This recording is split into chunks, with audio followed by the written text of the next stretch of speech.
Like this show and want to make your own? Let me tell you about Anchor. It's free, and they have creation tools that allow you to record and edit your podcast right from your phone or computer. And now you can even add any song from Spotify directly to your episodes. The possibilities are endless for what you can create, whether it's music analysis, your own radio show, or something the world's never heard before. Anchor will distribute your podcast for you so it can be heard on Spotify, Apple Podcasts, and many more. And you can also make money from your podcast with no minimum listenership. It's everything you need to make a podcast in one place. So download the free Anchor app or go to anchor.fm to get started. April Fools! It's not an episode from the Vocal Fries. I'm Carrie Gillen. Megan is not with us this moment, but I thought I would just introduce this episode. Instead of having an episode from the Vocal Fries, you get an episode of I Have So Many Questions. I hope you enjoy.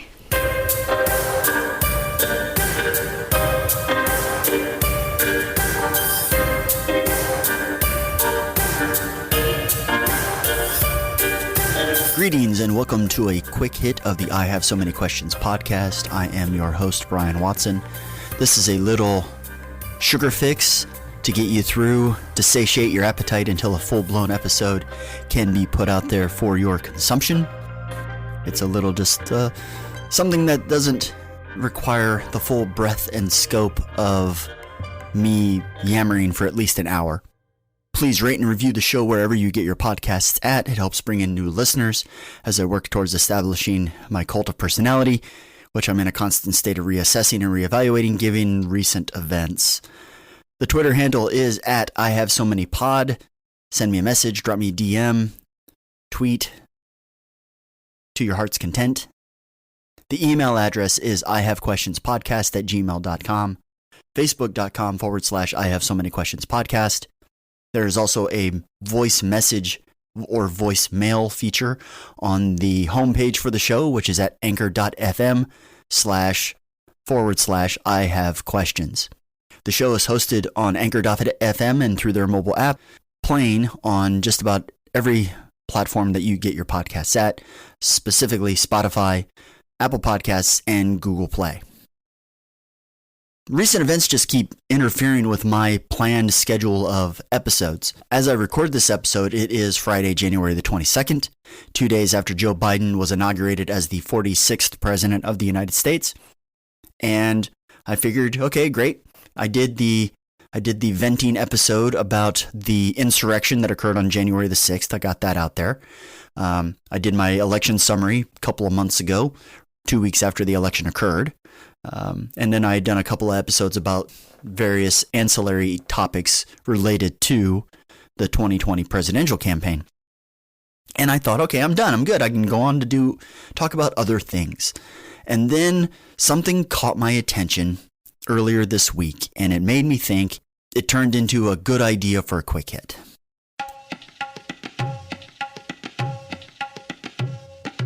In the 2 to 3 days before Donald Trump left the White House, there were stories that had been published about Trump contemplating openly being within the people that were within earshot of him in the Oval Office, openly contemplating starting his own political party that he was euphemistically calling, and maybe he was seriously going to call it this, the Patriots Party, which sounds like a really confusing name for a political party because a whole bunch of people could just think that you're a New England fan of some kind.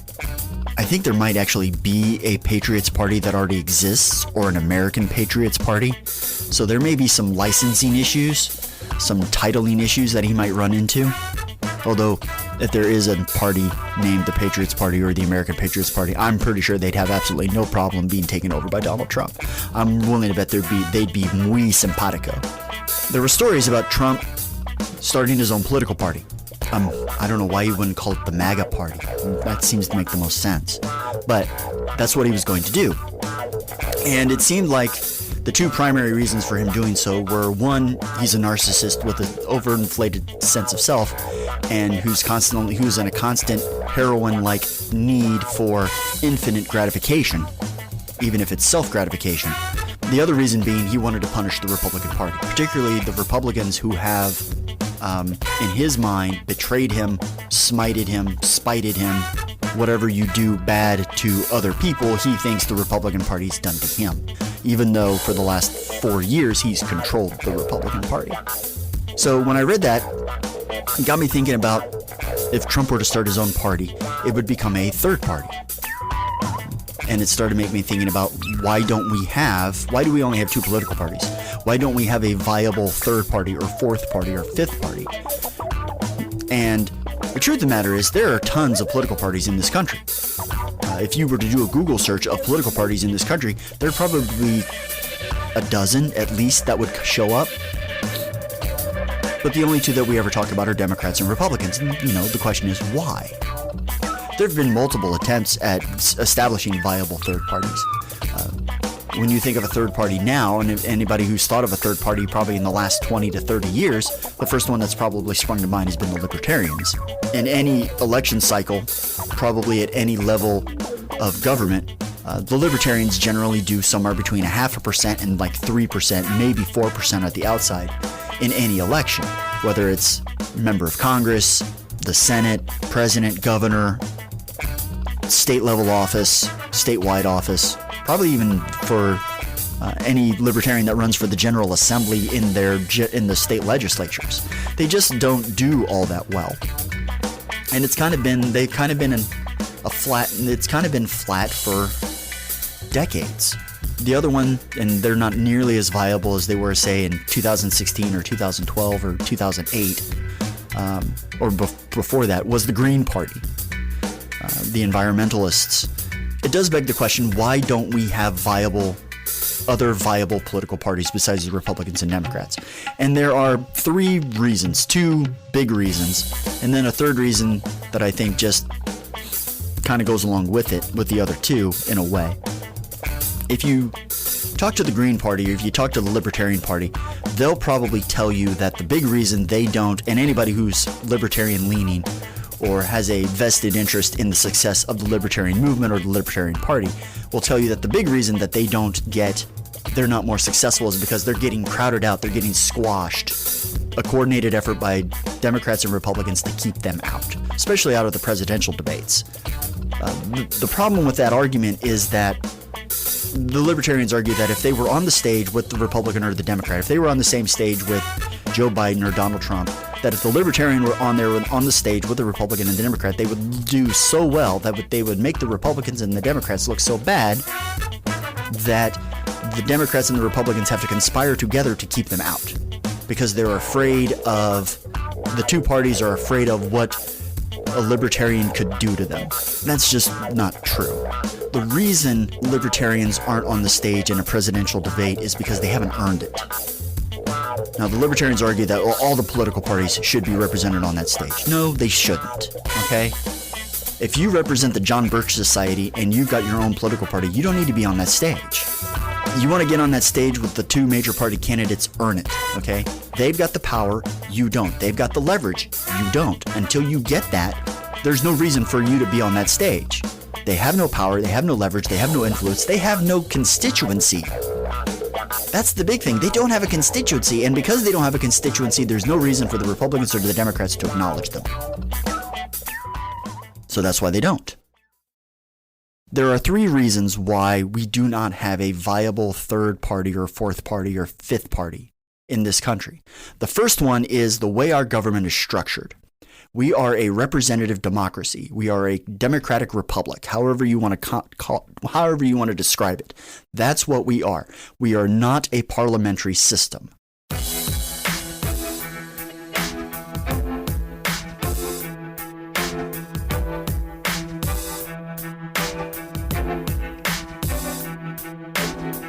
Third parties, fourth parties, fifth parties can exist and do exist in just about every parliamentary governmental system that there is. In a parliamentary system, the legislature controls the government.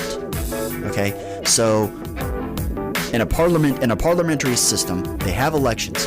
The people aren't voting for the candidates, they're just voting for the slate of candidates that are with a particular party.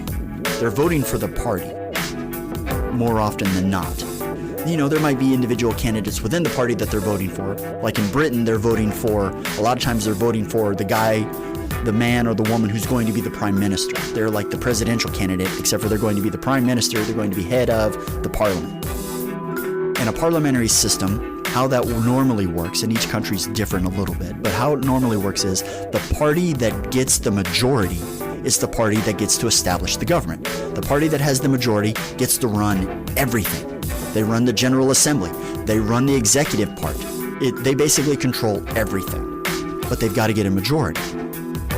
If they don't get a majority, if they get the most votes, but they've got to get 50% plus one. If they get the most votes, but they don't get a majority, they get a crack at forming a government. This is where smaller parties have power and influence. This is where they get to flex their muscles a little bit. If your party that got the most votes, but you don't have a majority, let's say you're 10 to 15 votes short of getting a majority, you have to form a coalition government with other parties. You have to get them to agree to work with you to form a government. Otherwise, you don't get to do anything. So if you're a party that's got the most votes, but you don't have a majority, you've got to go and solicit support from other places within the General Assembly, within the Parliament. So you've got to go to these, you might go to the other party that got the second most votes next to you, and you may say, hey, let's work together and let's form a government. And they may say yes. Most of the time, though, if they're the second highest vote getter, they're not going to be willing to work with you because they want you to fail, because then there's probably going to be another election and they've got a shot at them becoming the majority party or them becoming the party with the most votes. Parliamentary systems can be very fickle that way in regards to voting outcomes. So if you're the second highest vote getting party, you probably don't want to cooperate with the party that did better than you but didn't do good enough. So then if you're that party that's trying to form a government, you've got to look at these other smaller parties. This party with 5 votes here, this party with 10 votes there, and see, hey, you smaller parties, you guys want a seat at the table? You want to join us? Join us, we'll form a government, you'll have a seat at the table, you'll have power, which you won't have otherwise. Your 5 votes or your 10 votes mean absolutely nothing in any other context as far as Parliament goes. So you want to join us, form a coalition with us?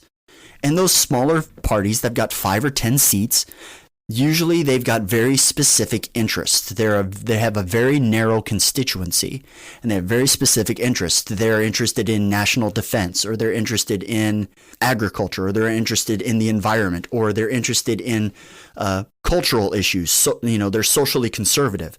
So they want to have control over, maybe they want to have control over the Justice Department. And they have a very specific interest, and they may say, sure, we'll join your coalition, but we want to be in charge of this particular thing or these particular things. You'll run the government, but we want to be in charge of these specific things. We want to have influence over policy in these very specific areas. And this party that's trying to form the coalition government may just say, okay, fine, done. But our system of government does not work that way. We have divided government. It's not, the Congress doesn't control everything. So whichever party controls Congress doesn't really they don't control everything. They don't control all that much. And that's true at the state level. That's true at the federal level. It doesn't really matter whether you get a majority or a plurality or whatever, because the power that you get from that is limited. So if the Democrats get the most votes and they've got a majority, then they run the House of Representatives or the Senate. They don't get to control everything. Even if they get a plurality. If they get a plurality and then there's a whole bunch of other smaller parties that've got lesser votes, the Democrats don't have to form a coalition. They don't have to cooperate with them. They don't have to form a coalition. Now, they do have to cooperate in them in as far as if they want to try to get anything done within the House of Representatives, because they've got the most votes, but they don't have the majority. So the other parties could join forces and rise up against them. But because we have divided government, because we have representative democracy, a democratic republic, there's just not the incentive structure there for the smaller third party, fourth party, fifth parties to enter the space. There's just there's no opportunity for them to develop any kind of power or leverage or influence. They don't have any.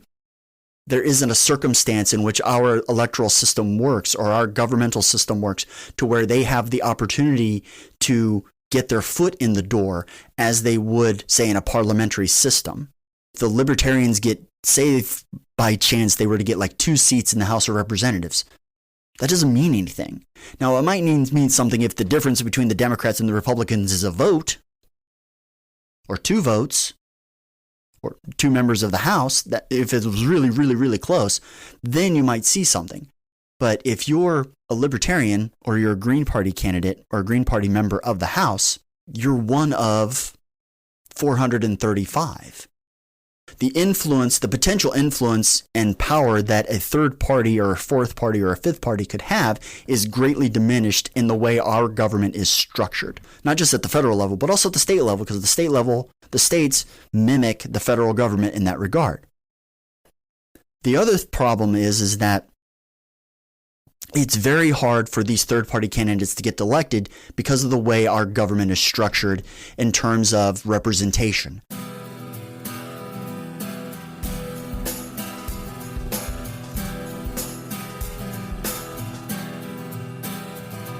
In a parliamentary system, I mean, if you look at Britain, there are hundreds of members of the House of Commons. Hundreds.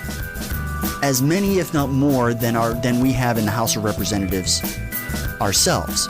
Britain is a significantly smaller country with a significantly smaller population. So when you have a member of parliament, an MP, the area that they represent and the population that they represent is significantly smaller than what a member of the House of than what a member of the United States House of Representatives covers. So if you have this much smaller geographical area with a much smaller population, your opportunity to win an election is significantly higher, regardless of your party affiliation. All you've got to do is get maybe a few thousand people to vote for you, and you're in. In a congressional election, you're looking at tens of thousands of people voting for you, maybe even hundreds of thousands of people to vote for you to get in. Because of the size of your district, the population of that district, it's the geographical space of that district, it's a lot harder for a libertarian or a Green Party candidate, any third party candidate, to win an election at any level just because of the population, the larger population and larger geographical area that you've got to cover. I live in Indiana. Indiana has 50 state senators and 100 members of the House of Representatives to cover 96 counties. I think it's 96, or is it 92? But I think it's 96. 96 counties and 7 million people. Do the math. You've got to get a large number of votes, and you're having to do it against 2 major parties, one of whom is way more major than the other one, at least in my state, and you've got to be able to somehow clear that. So there's all kinds of hurdles that our system of government, that's been this way since its inception, don't allow for a major third-party candidate or a third party to emerge. Third party or fourth party or fifth party to emerge. Just our representative democracy just doesn't allow for that type of thing to happen.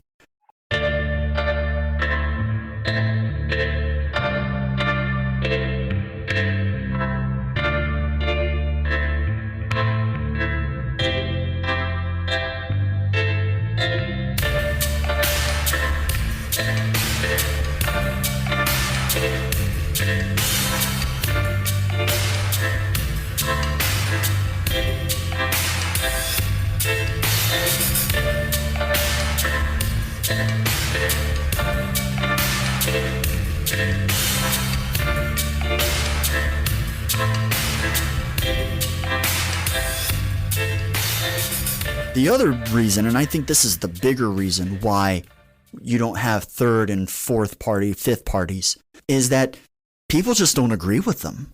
They just don't get enough people to support them. Their ideas just do not resonate with enough people to become viable. If you look at, I'll go back to the libertarians, because they are the predominant, if there's a predominant third party, it's the libertarians.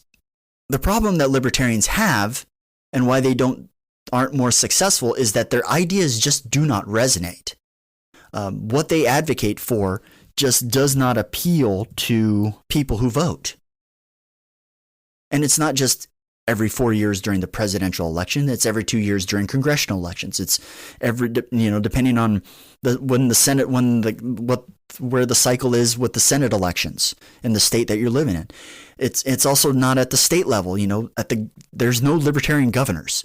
There haven't been anywhere close to libertarian governors. There might be a handful of libertarians and scattered throughout all the 50 states that are members of the General Assembly.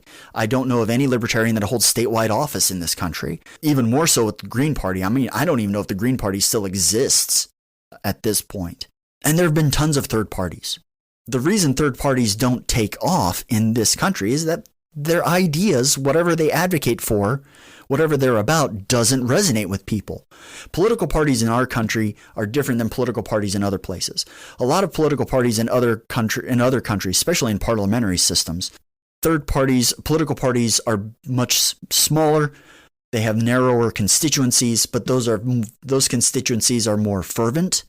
They're either culturally based, ethnically based, a combination of the two. They might be religiously based. They might be geographically based. A political party that exists because of specific political issues for a specific geographic region. Think political parties in Northern Ireland or in Spain. Is it the Basque? The Basque area of Spain. There are political parties where that's their issue. In our country, political parties are almost all based on an idea, a philosophy, an ideology of some sort. They're not, there might be a Texas party that is only interested in the issues that affect Texas, but there's still an ideology about the issues that affects Texas. There could be a Portland political party that's interested in the issues that are most important to the city of Portland. But again, there's an ideology. There's probably very specific things that they're concerned about for the city of Portland, very specific issues, and they have a very specific outlook on those issues. They're advocating for either a specific ideology or a specific set of policies related to Portland or related to Texas.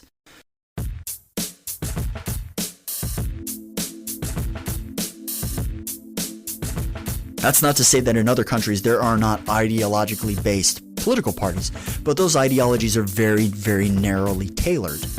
And because of their systems of government, that allows them to develop those constituencies in a more focused manner. Whereas in this country, because of our size and our scale, it's a lot harder for ideologically based parties to do that. So if your ideology, if what your party is about, ideologically speaking, what it advocates for, does not appeal to large numbers of people to where you get those people to vote for you, and then you don't get those people to not only just not to vote for you, but you can't win elections with the people that do vote for you, how viable can you be? You're not going to be successful. You're not going to be able to sustain anything. Nobody's going to give you money. You're not going to be able to fundraise. Nobody's going to, unless you find like a really, really rich person who's going to bankroll you for, years, or a handful of people that'll do that. And that's not to say that can't happen, but generally, especially in this country, people that give you money want to see a return on their investment. They want to see progress. They want to see results. They want to see improvement, development, that type of thing. Otherwise, they're going to take their money and put it somewhere else that's going to do a better job of advancing whatever the cause is that they're donating their money to. And if you can't persuade people to join your cause or to vote for you or to support your cause or to vote for you, because that's the most important thing, is getting people to vote for you so that you can show improvement, show development, show progress. If you can't do that, then you're not going to be able to sustain yourselves. how you make progress is you've got to persuade people to support you, to vote for you. And third parties, fourth parties, fifth parties, however many parties there are that aren't Democrats and Republicans, just not been able to do that. They just haven't. There are a lot of people out there that support libertarianism? Sure, a lot of them are online. Does that translate to results and to success? No. And why? Because the things that libertarians advocate for, the things that the Libertarian Party advocates for, just does not resonate with voters to the extent that those voters will support them, and to the extent that those voters will support them and yield, and that support yields results. It's just not happening. So you have our system of government, the way our government is structured as a hindrance to third-party development. You have the lack of appeal of third parties to voters as a much bigger impediment, I think. And then the third thing that you have is that the two major political parties are exceptionally flexible and dynamic. They're also very reactive. They're almost hyper-reactive in absorbing in movements that could threaten their longevity. If you look at the Republicans and the Democrats, where they are now, compared to where they were 50 years ago, or 100 years ago, or 150 years ago, they would not look the same at any point, at any of those intervals. The Republican Party of today doesn't look like the Republican Party of 50 years ago. The Republican Party of 50 years ago doesn't look like the Republican Party of 100 years ago. The Republican Party of 100 years ago certainly doesn't look like the Republican Party of 150 years ago. And the same is true for the Democrats. They change, they adapt, they evolve. Well, maybe not necessarily evolve, but they change and they adapt. They are exceptionally flexible to adapt to changing political circumstances. I'll give you an example. The Tea Party in 2009 and 2010. If there was ever a movement that was perfectly in tune with the Libertarian Party to advance libertarian causes, it was the Tea Party movement. They made natural bedfellows. Did anybody in the Tea Party support libertarianism? No. Why? For a couple of reasons, I think. One, the Republican Party came in and absorbed them. They gravitated to them. They put their arm around them and say, hey, you and I are a lot alike. You should join us. And the other reason was that the Tea Party wanted to have clout, and they wanted to be viable, and they wanted to have influence, and the only way they were going to be able to do that was to join the Republican Party. They weren't going to do that by aligning themselves with libertarians. Think of the Democratic Party during the Civil Rights era. After the Civil Rights era, the Democrats were the Civil Rights Party. Even though in that immediate time, there were a lot of Democrats, especially in the South, who were exceptionally racist. George Wallace was a Democrat. The Dixiecrats, they're Democrats. And yet, by the time the end of the Civil Rights era, the Democratic Party had largely become the Civil Rights Party. And the Republican Party, which had been the party of abolition, which had been the party of Reconstruction 100 years earlier, was now the party of the Southerner, the Southern strategy and everything. The two big political parties that are exceptionally flexible and exceptionally dynamic. They're hyper-reactive. They see the emergence of a movement and they absorb it. They take it in. They integrate it into their party. Trumpism. You look at the Republican Party 5 years ago to what the Republican Party looks like now. Night and day. Why? Because they absorbed Trump. There's an argument to be made that Trump absorbed them, but I think it's fair to say that they absorbed Trump and everything about Trump. And in the span of less than 5 years, they were full-blown MAGA probably by the midterms in 2018. But the two big political parties are exceptionally flexible, exceptionally dynamic, and exceptionally reactive, hyper-reactive. They see a movement that's emerging, and they see that their constituents find that movement appealing, or they're gravitating to that movement. They'll absorb the movement. Think Bernie after 2016. Bernie Sanders ran as an independent. Bernie Sanders is an independent. He is not a member and has never been a member of the Democratic Party. He runs in the primary in 2016. He develops a significant constituency within the Democratic Party, especially among the young people.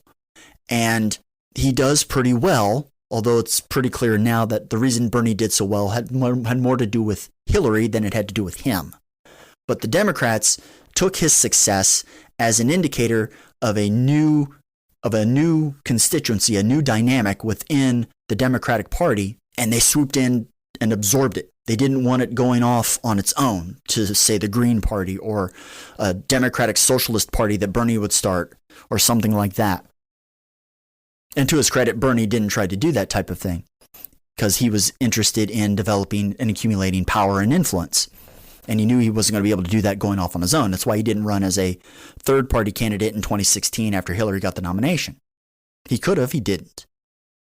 Why? Because he wanted power and influence.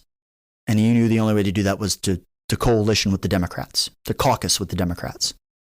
But the Democratic Party swooped in and absorbed, as best as they could, Bernie Sanders' movement and the people that support that movement. But the Democrats still want to keep those people within the fold. They don't want them going someplace else. So the two parties are very dynamic, very reflexive and agile in absorbing emerging movements, emerging constituencies, and absorbing them into the party as a whole. And when that happens, that makes it very hard for anybody else to get attention, get in the door, get support. So, what do you think? What do you think? Why don't we have viable political parties besides the Democrats and the Republicans in this country? Let me know. Any comments, questions, criticisms, or concerns about this quick hit or any other thing, let me know. The Twitter handle is @IHaveSoManyPod. The email address is ihavequestionspodcast@gmail.com. The Facebook page is facebook.com/IHaveSoManyQuestionsPodcast. You can also leave voicemail messages for me on the anchor.fm site for the show. This has been a quick hit of I Have So Many Questions. I have been your host, Brian Watson. Thank you for your time, your brief time, and your brief patronage. Good night, Cleveland.